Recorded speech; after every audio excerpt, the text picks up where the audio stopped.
All right, welcome back.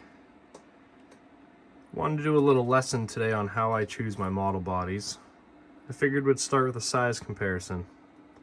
Here we have 4 different options: a stock axial body, the model body, a printed body, and a hard body from Injora. Guys, a bird's eye view. They're all pretty similar in size, length, width, all that.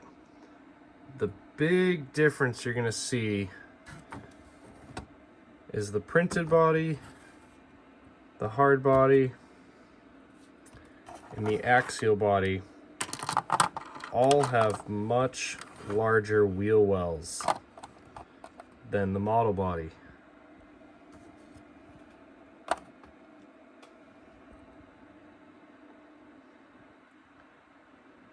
Now, if you don't mind trimming the model body, specifically in the wheel arch, no problem. Now, not every model body is going to run into the same kind of hurdles you're going to have to get over. On the red truck, I had no problem with the body sitting above the wheel. Kind of goes with the look. It's got a little bit of scaleism to it. But on the Impala, I wanted that chassis, that body, to sit as low as possible.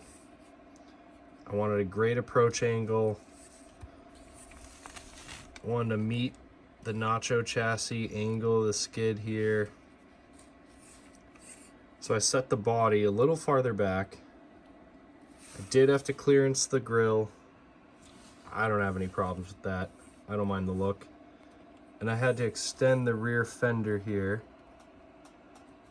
so the tire can just tuck right up in there. It's got a great fit. I was even able to keep the lip at the top of the wheel well. Then on the back, got some dust. Just chose right where the taillights were and cut along that body line.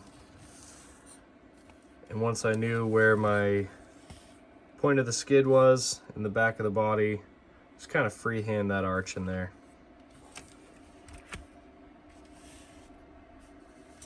Just for the example of it, the Cadillac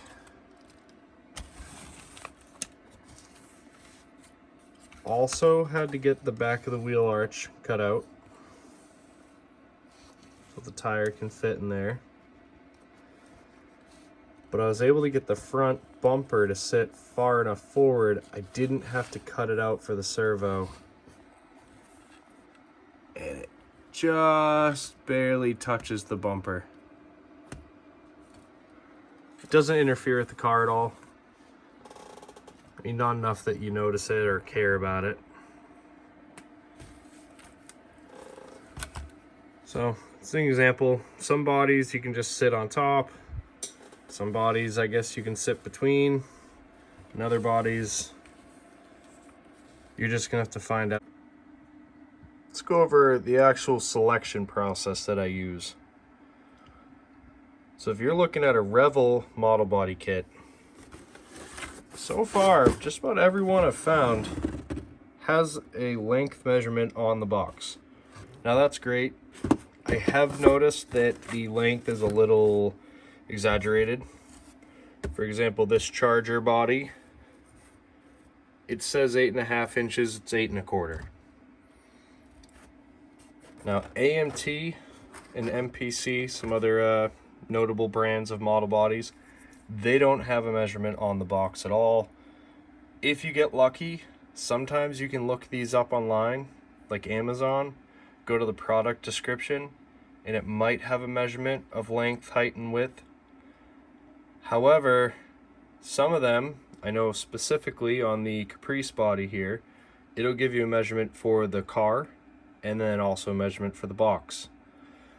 So if you see something that says it's 10, 11 inches long, it's probably the box. Unless you're talking about a car that to scale could be 10 or 11 inches long like the Cadillac. It's an ambulance wagon. That would make sense. You gotta imagine you're gonna have 2 rows of seats and a gurney back there. That's gonna have to be a pretty sizable, lengthy body. Now this doesn't have any description for the length, so it was kind of a guess or a gamble when I ordered the body, but this one I was able to look it up online. And like I mentioned, Revel just tell you right on the box, 8.5 inches. You know, it's not always the length that matters. Sometimes it's just about how you get the job done. Don't be afraid to just get the model body that you want. Maybe you have to trim a little bit extra. Maybe you don't have to trim as much. Maybe you barely have to trim at all.